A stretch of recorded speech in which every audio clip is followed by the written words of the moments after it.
मैं कि कुमार आज फिर हाजिर हूँ एक सच्ची घटना के साथ। आप देख रहे हैं यूनिकॉर्न नेटवर्क 99। ये कहानी है गांव से शहर पढ़ने के लिए आए अमित और रोहित की। कॉलेज कैंटीन में रहने की जगह के बारे में बात कर रहे थे। उन दोनों को कम पैसे में कोई सस्ता फ्लैट चाहिए था ताकि वहां रहकर वह अपनी कॉलेज की पढ़ाई पूरी कर सकें। उनके पीछे ही चाय पीते हुए कॉलेज का प्यून उनकी बातें सुन रहा था। वह चाय के कप के साथ उनके टेबल पर आकर बैठ गया और बोला, देखो, तुम दोनों की परेशानी का हल मेरे पास है, पर इसमें खतरा हो सकता है। रोहित, कैसा खतरा? हमारी अभी की मुसीबत ज़्यादा कुछ बड़ा नहीं होगा। प्यून बोला, ठीक है, तो सुनो, हमारे कॉलेज के पीछे एक बड़ा सा पुराना घर है।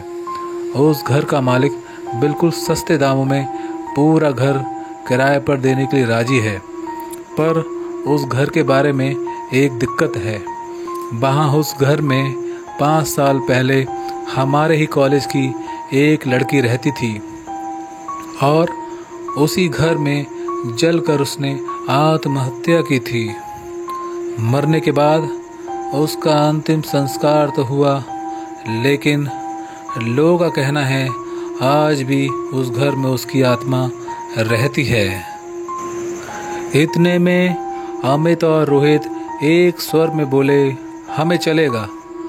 अमित बोला, वैसे भी यह भूत प्रेत कुछ नहीं होता। रोहित बोला, चलो, हमें अभी वहाँ पर ले चलो। प्यून उन्हें उसी वक्त उस घर के मालिक के पास ले गया।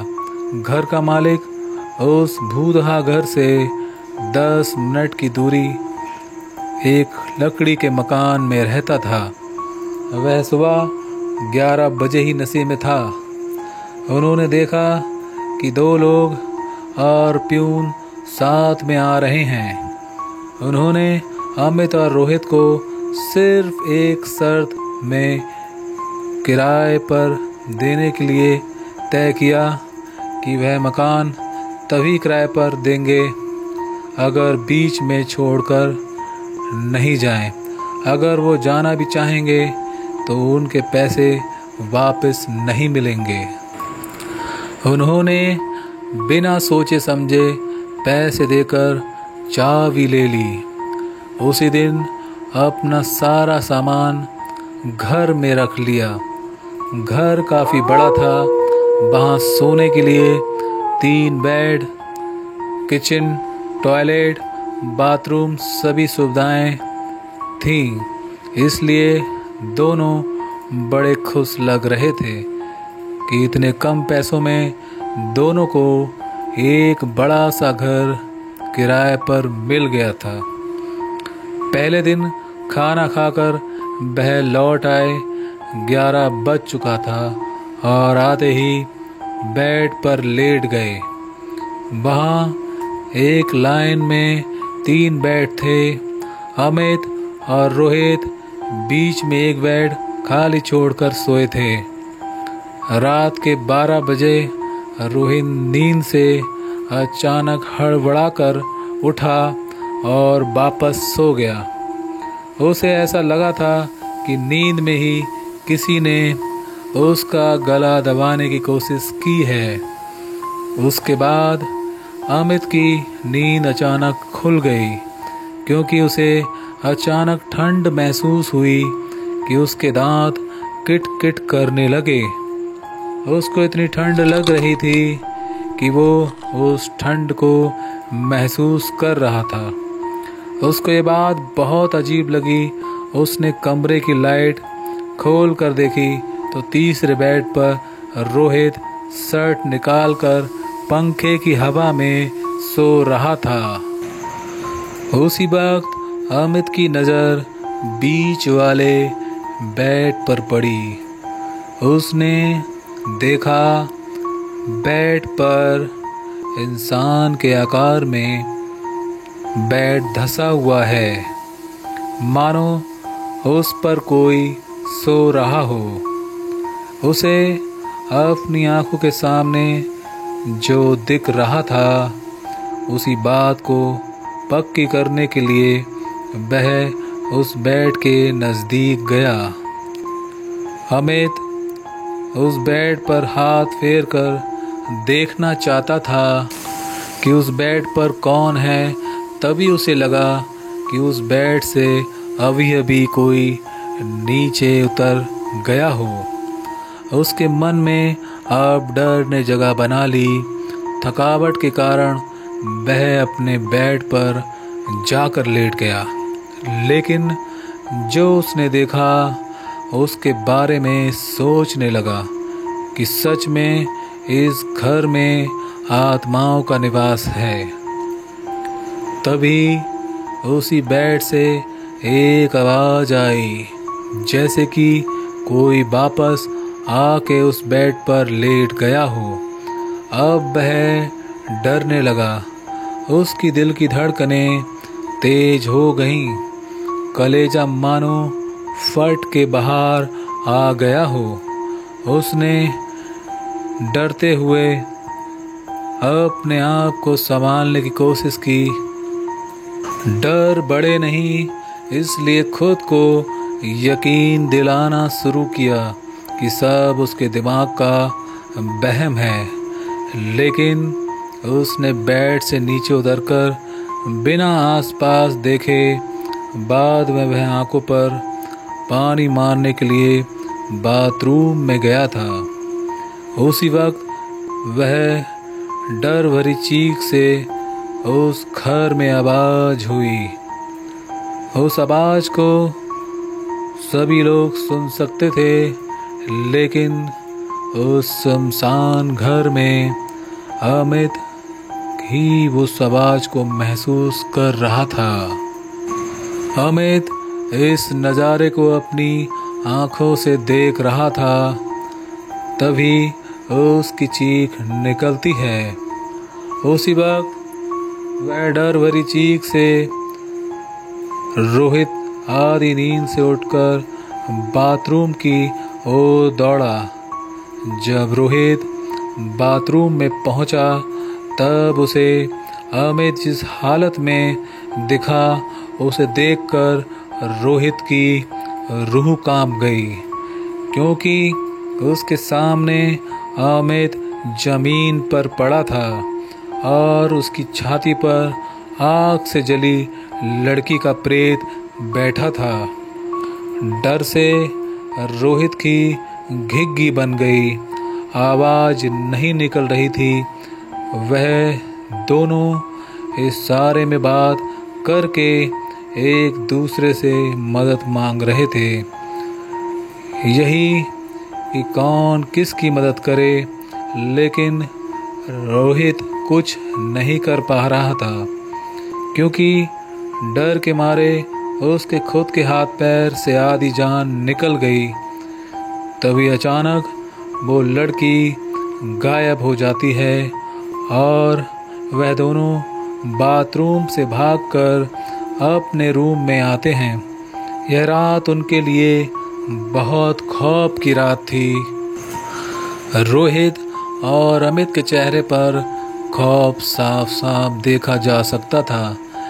जैसे तैसे उस रात के निकलने के बाद वो दिन में बातें कर रहे थे। अमित बहुत डरा हुआ था। उन दोनों ने अपना निर्णय बदल लिया था, क्योंकि जो हादसा उनके साथ हुआ था वो भूलने के लायक नहीं था। अमित ने साफ शब्दों में रोहित से बोला, यार मैं तो जा रहा हूँ, मैं यहाँ नहीं रहूँगा, तुझे रुकना है तो रुक यहाँ। रोहित उसकी बात सुनकर बोला, यार मुझे भी यहाँ नहीं रुकना। लेकिन इतनी जल्दी सब कुछ नहीं हो सकता था। अमित ने रोहित से बोला, यार आज तो हमें 5 यहीं बज गया, हम सामान कब तक अपना निकालेंगे। दोनों ने उस घर के मालिक से बात की। बोले, आप एक रात हमारे साथ रुक जाइए, कल हम यहाँ से निकल जाएंगे और आपसे अपना पैसा भी नहीं लेंगे।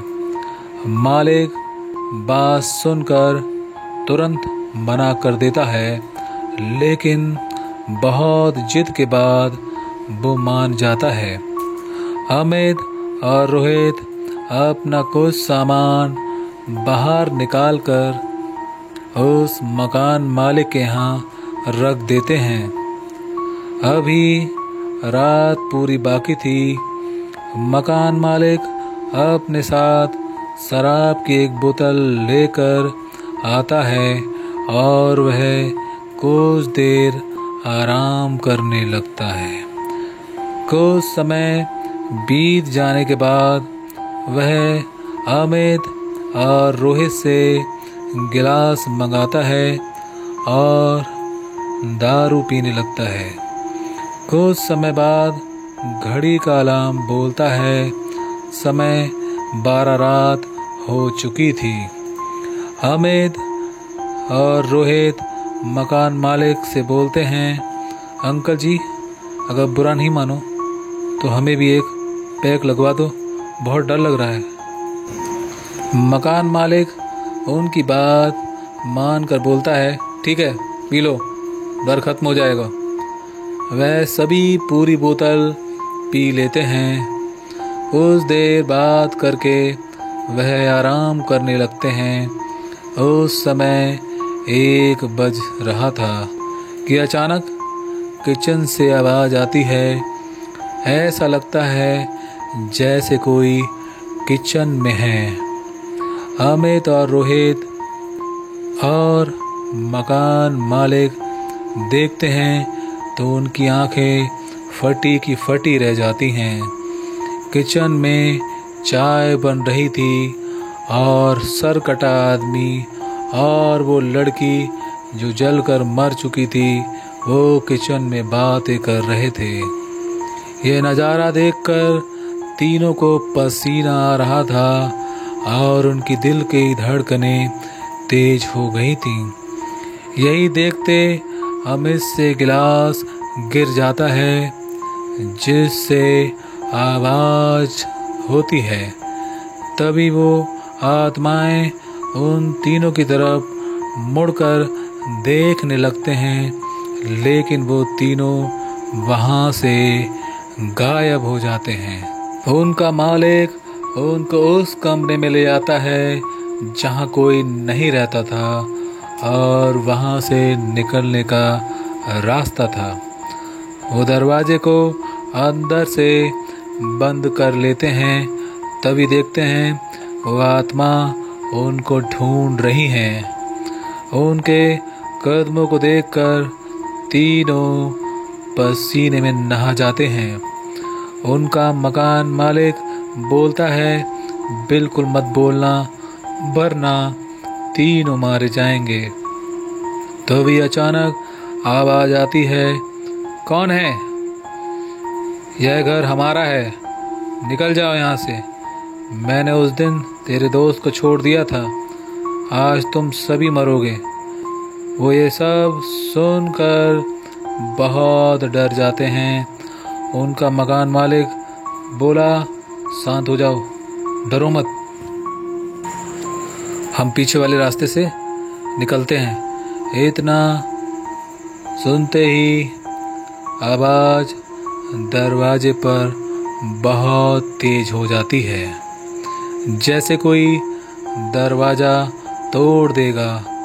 लेकिन भला हो उस मकान मालिक का कि उसे पीछे का रास्ता पता था। वो पीछे का दरवाज़ा खोलकर एक एक करके वहाँ से निकल रहे थे कि अचानक रोहित का हाथ वो आत्मा पकड़ लेती है, लेकिन वो दोनों उसको खींच लेते हैं। अब वो सभी सड़क पर थे और आत्माएं उनके सामने। 10 मिनट का रास्ता था। इसी को देखकर उन्होंने भाग लगा दी। भागते भागते उनकी सांस फूलने लगी, लेकिन भला हो वो सीधे मकान मालिक के घर में चले जाते हैं। उस रात हादसा होने से बच गया। अमित और रोहित अपने घर लौटते हैं और मकान मालिक उनके एडवांस दिए पैसे को वापस कर देता है। कहानी में बस इतना ही। अच्छी लगी तो लाइक, शेयर, कमेंट करें। ऐसी रोचक कहानी के लिए सब्सक्राइब करें। नमस्कार।